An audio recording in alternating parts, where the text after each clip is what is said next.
자, 안녕하세요 여러분. 갑작스럽게 우리가 온라인으로 찾아뵙게 됐는데요. 갑작스러운 영상을 찍다 보니까요, 여기 반 교실을 빌려서 지금 2학년 학생들과 같이 촬영을 하게 되었어요. 그래서 뒤에 여러분들은 안 보이지만 30명의 학생들이 선생님을 쳐다보고 있는데, 오늘 수업 당황하지 않고 한번 같이 시작해 보도록 할게요.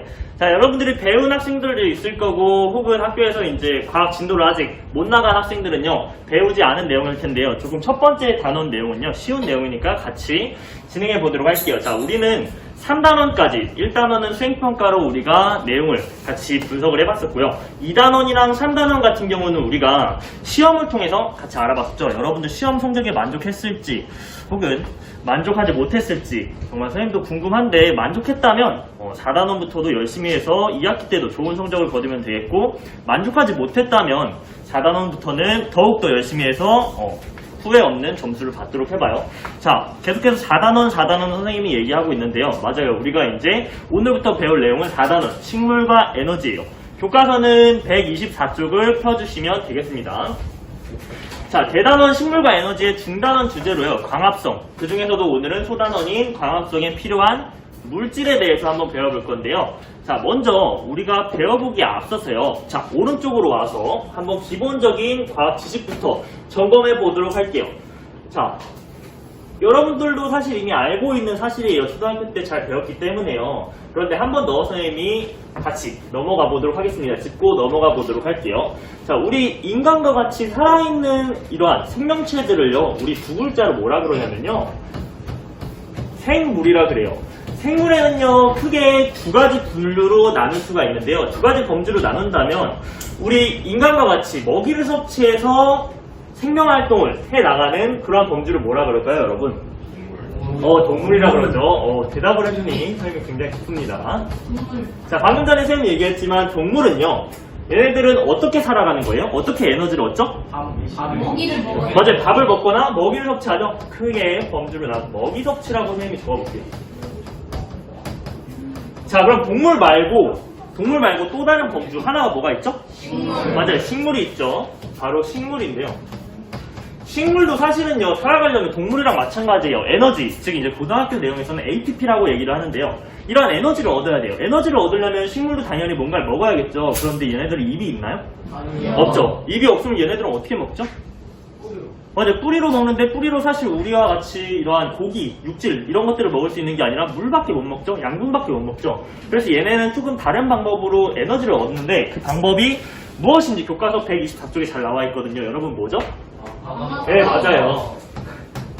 잘 대답을 해주시는군요. 맞아요. 광합성이랍니다, 여러분. 이러한 광합성은 그러면 식물의 어디에서 진행되는지 혹시 여러분 알고 있나요? 입에 있는 어느 부분이죠? 맞아요. 입에 있는 엽록체랍니다, 여러분. 맞아요. 이 엽록체 안에 바로 엽록소가 들어있는데요. 이 엽록소 때문에 식물은 초록 색깔로 보이게 되는 거랍니다. 자, 그럼 이 엽록체에서 광합성을 한다 했는데요. 의미를 해석해보자면 광자는 빛, 광자. 빛을 이용한 합성이에요. 즉, 빛을 이용해서 합성해서 에너지를 생산해낸다는 건데요. 그럼 본격적으로 오늘 실험으로 들어가기에 앞서서 우리가 이제 중학교 2학년이잖아요. 그쵸? 초등학교 지식에 이어서 중학교 2학년에 들어가려면 조금 더 중요한 지식을 하나 가지고 가야 되는데, 그 지식에 대해서 한번 알아보고 넘어갈게요. 자, BTB 용액이라고 나와 있는데 조금 단어가 어렵죠. 처음 보는 단어면 항상 어려운 것 같아요. 그렇지만 어렵다고 생각하지 마시고 그냥 하나의 용액이구나 라고 생각해 주시면 조금 이해하기가 쉬울 것 같습니다. 예를 들어서 여기 어떤 액체가 있어요. 어떤 액체가 있는데요. 이게 뭔지 궁금해. 뭔지 궁금하면 여러분들 어떻게 확인하죠? 맛을 봐요? 그럼 어떻게 꿀꺽꿀꺽 삼키면 되나요? 그런데 삼켰는데 이게 염산이었어. 그럼 어떻게 해? 우리 죽어요? 죽진 않더라도 목이 조금 아프겠죠. 정상적인 이제 삶을 기대하려면 다음 생을 기약해야 되는 아쉬운 상황이 발생하는데요. 이렇게 우리 맛을 볼 수도 없고, 혹은 이제 만약에 이 용액이 냄새도 아무런 냄새가 안 나요. 암모니아처럼 강한 냄새도 안 난다면 뭔지 모르잖아요. 그쵸? 그래서 아는 방법이 바로 어떠한 용액을 쓰는 거예요. 이러한 용액들을 지시약이라 그래요. 즉, 산성일 때 어떤 색깔, 중성일 때 어떤 색깔, 염기성일 때 어떤 색깔. 무슨 말이냐면 각각의 상태에 따라서 색깔이 달라지는 용액을 지시약이라 그러는데, 그 지시약의 한 종류를 바로 BTB 용액이라고 네, 합니다. 그 중에 하나예요. 자, 비트리 용액 같은 경우는 어떻게 색깔이 나타나냐면요. 산성에서는 노란 색깔로 이렇게 나타납니다. 중성에서는 초록 색깔로 나타나고요. 염기성에서는 이렇게 파란 색깔로 나타나요. 이 점을 여러분들이 꼭 기억하셔야 여기 문제를 풀어나갈 수 있습니다. 여기에 추가로 하나만 더 얘기하자면요. 이산화탄소가 많을수록 조금 더 산성에 가깝다라고 생각하시면 돼요. 즉 여러분들 이산화탄소 어디서 볼 수 있죠? 우리 일상생활에서도 우리가 계속해서 이산화탄소 내뿜고 있는데 우리 언제 이산화탄소가 나와요 몸에서?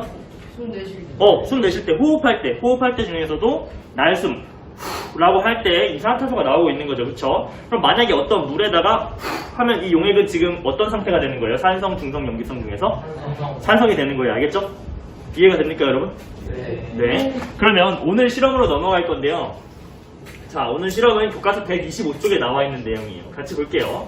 자, 먼저 A랑 B랑 C 시험관 각각 똑같은 크기와 모양이 같은, 그리고 여기에 각각 물과 비트리 용액을 섞어서 넣은 시험관 3개를 준비를 했어요. 이 시험관 3개를 그냥 준비만 한 게 아니라 여기 아까 말했듯이 날숨을 불어 넣어줬어요. 빨대를 이용해서 불어 넣어줬는데, 불어 넣어주다 보면 여기 어떤 기체가 들어간다고 그랬죠? 이산화탄소. 맞아요. 이산화탄소. 우리 1단원에서 배웠죠. 이산화탄소는 CO2라고 한다 했었죠? 자, CO2를 여기다 넣어준 거예요. 그럼 각각 여러분들께 질문을 해볼게요. 시험관 A랑 B랑 C랑요. 지금 색이 어떤 색깔이 됐을까요? 비트리 용액이랑 CO2가 들어간 물, 즉 산성이랑 만났네요. 무슨 색깔이에요? 노란색. 노란 색깔이죠. 그래서 A랑 B랑 C 모두 노란 색깔이랍니다. 자, 그런데 여기에 어떠한 변화를 줄 거예요. 얘네들을 햇빛이 굉장히 잘 드는 밖에다가 꺼내 놓을 거예요. 꺼내 놓을 건데 B랑 C는 조금 더 다른 특별한 장치를 해줄 거예요. 뭘 해줄 거냐면 이 용액 안에 하나의 식물을 넣어줄 건데요. 이 식물의 이름은 광합성이 굉장히 잘 일어날 수 있는 검정말이랍니다. 이러한 검정말이라는 식물을 넣어주고요. 그리고 C에는 하나 또 다른 장치를 해줘요. 여기다가는 이렇게 빨간색으로 표시해놨는데 이거는 어둠 상자라 그러는 거예요. 무슨 말이냐면 빛을 차단할 수 있는, 빛이 하나도 안 들어오는 이러한 상자를 검정말이 들어있는 이 시험관에다 덮어줄 거예요. 자, 그런 다음에 시간을 1시간에서 2시간 정도 경과한 뒤에 보면요. 색깔이 변해 있는데요. 어떻게 변하게 되냐면 A 같은 경우에는 처음이랑 크게 다를 게 없어요. 그쵸? 여기에 식물이 있는 것도 아니고 빛만 있네요. 그쵸? 광합성이 일어날 수 있을까요? 없을까요? 없어요. 그래서 그대로 노란 색깔로 변화가 없이 계속 산성을 유지하고 있답니다. 근데 B 같은 경우는요. 지금 어떤 식물이 있다 했었죠, 여러분? 검정말이 있다 그랬어요. 그래서 이 검정말에 빛도 있고 이산화탄소도 있고 물도 있는 환경에서 얘네들을 같이 합해가지고 이 작용을 한답니다. 이게 뭐죠? 광합성이에요, 여러분. 그래서 광합성을 해가지고, 광합성을 할 땐 방금 말했지만 이산화탄소를 소모한단 말이죠. 그래서 이산화탄소를 가져와서 점점 이 용액에는 CO2가 점점 사라져요. CO2가 많을 때는 산성에 가깝다 했는데 점점 사라지면서 중성에 가까워지면서 얘네는 어떤 색깔로 변하냐면, 네, 맞아요. 초록 색깔로 변하게 된답니다. 마지막 C는요, 과연 여러분 어떤 색깔로 변했을까요? 한번 생각해 보세요. 파란색? 노란색. 빨간색? 노란색. 노란색? 정답은 여러분 노란색입니다. 맞춘 학생들도 있고 지금 착각한 학생들도 있는데요. 쉽게 설명을 하자면 어둠 상자, 빛을 차단했어요. 광합성이라는 건 빛 광자, 빛을 이용하는 거죠. 근데 빛이 없다 보니까 광합성이 돼요, 안 돼요? 안 되죠. 그래서 광합성으로 CO2를 빨아당겨야 되는데 CO2를 소모해야 되는데 소모하지 못해서 이 용액은 계속 산성 상태로 남아있게 되고 결국에 산성일 때 노란색이라 했죠? 노란색 그대로 유지가 된답니다. 자, 방금 전에 실험을 통해서도 선생님이 살짝 언급을 했었는데요. 여러분들에게 한 번 더 물어볼게요. 우리가 결국엔 지금 광합성에 대해서 계속 배우고 있죠? 자, 그런데 이 광합성을 할 때는요, 필요한 조건이 있어요. 그 조건들에 대해서 방금 전에 설명했었는데, 여러분 한번 같이 대답을 해볼게요. 이 광합성을 하는데 필수 조건이 있다 했는데, 힌트를 주자면, 이 그림에도 나와 있지만 총 3가지가 있답니다. 각각 무엇일지. 첫 번째, 여러분 뭐가 있을까요? 맞아요. 햇빛, 태양, 빛. 이렇게 빛이 있을 수가 있죠. 그리고 방금 전에도 얘기 나왔는데 뭐였죠? 네, 맞아요. 물이 꼭 있어야 됩니다. 그리고 마지막으로 하나는 뭘까요? 우리 숨을 내쉴 때도 나온다는? 맞아요. 이산화탄소. 영어로는 CO2 추가된다는 거 여러분 잘 이해가 되나요? 오늘 내용 별로 어렵지 않았던 것 같은데 여러분들 혹시 이해가 잘 가지 않는다면 천천히 다시 되돌려 보면서 한번 영상을 잘 이해하길 바랍니다. 자, 그러면 우리는 다음 영상에서 볼게요.